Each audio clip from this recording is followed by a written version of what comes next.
កុំបំពេញគេតែក៏មិនត្រូវឲ្យគេបំពេញយើងដែរ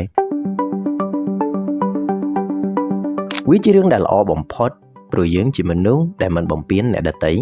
យើងមិនបំពេញព្រោះតែយើងយល់ច្បាស់ពីគុណធម៌នៃការរស់នៅរបស់មនុស្សយើងយល់ពីការឈឺចាប់ដែលកើតចេញពីការជិះជាន់នេះច្បាស់ណាស់ហើយយើងក៏មិនត្រូវការភាពអស្ចារ្យដែលកើតចេញពីការជិះជាន់លើអ្នកដទៃដែរប៉ុន្តែនៅក្នុងស្ថានភាពជាក់ស្ដែងនៃជីវិតពេលខ្លះសូម្បីតែយើងសុំត្រឹមតែរស់មួយសុខក៏គេមិនឲ្យយើងសុខដែរជាក់ស្ដែងដូចជាចោរសៀមដែលព្យាយាមបំពានមកលើយើងចឹង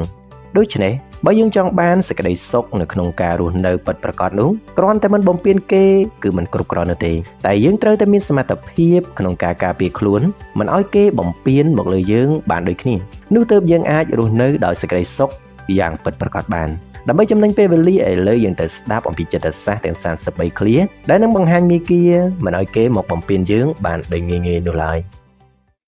ទី1ការអត់ធ្មត់វាមានតម្លៃប៉ុន្តែការអត់ធ្មត់ចំពោះរឿងដែលមិនត្រឹមត្រូវវាគឺជាការខុសខិតជាមួយនឹងអំពើអាក្រក់